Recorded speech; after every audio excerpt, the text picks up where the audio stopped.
Unit first का अध्याय 2 start करते। स्थिर वैद्युत विभव तथा धारिता। यूनिट फर्स्ट के अध्याय 1 में मैंने आपको गॉस प्रमेय के अनुप्रयोग पढ़ाना स्टार्ट किया था, जिसमें केवल एक ही अनुप्रयोग मैंने पढ़ाया, गॉस प्रमेय की सहायता से कूलाम नियम का निगमन, और वही ज़्यादा आईएमपी है। बाकी जो शेष बचे हुए व्यंजक है उनको मैं बाद में कंप्लीट करा दूंगा, अभी लॉकडाउन के चलते हुए, क्योंकि अभी ऑनलाइन में इतने जल्दी नोट्स नहीं बन पाते। तो मैं अभी यूनिट 2 स्टार्ट करते हैं। आईएमपी पढ़ते पहले, है ना, फिर बाकी जो बचा रहेगा उसको भी कंप्लीट कर लेंगे।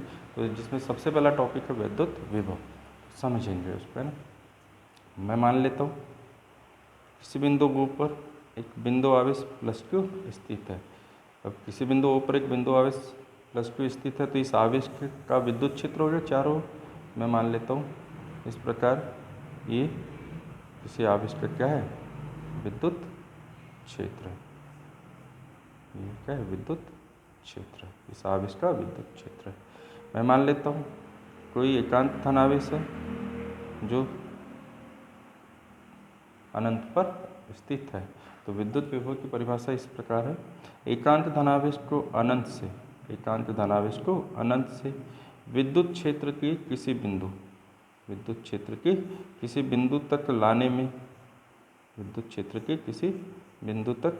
में जितना कार्य करना पड़ता है, एकांत धनावेश को अनंत से विद्युत क्षेत्र के किसी बिंदु तक लाने में जितना कार्य करना पड़ता है, उस कार्य को ही उस बिंदु पर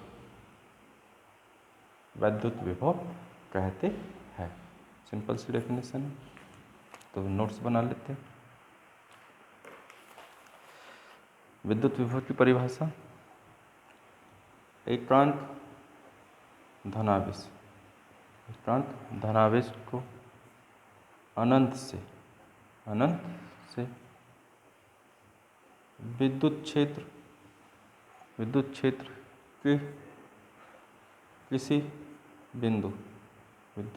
के किसी बिंदु तक लाने में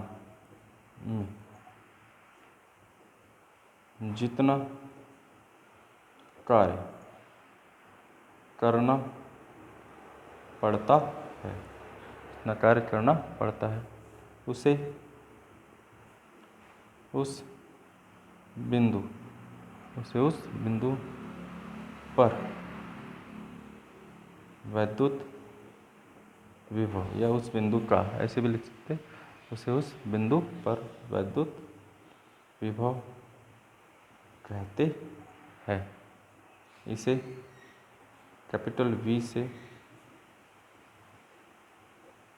प्रदर्शित करते हैं।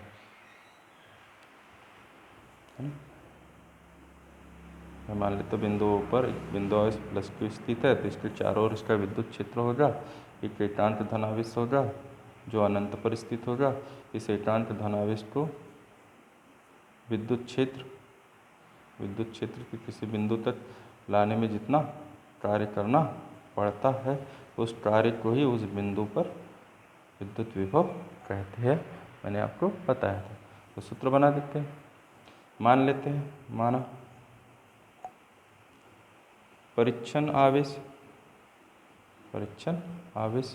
Q0 को अनंत से, परीक्षण आवेश भी धनावेश ही होता है, परीक्षण आवेश Q0 को अनंत से विद्युत क्षेत्र के किसी बिंदु तक लाने में कैपिटल W कार्य करना पड़ता है।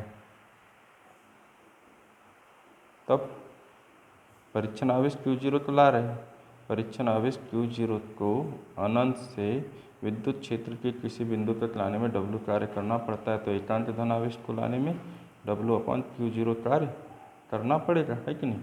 तो तब एकांत धनावेश को अनंत से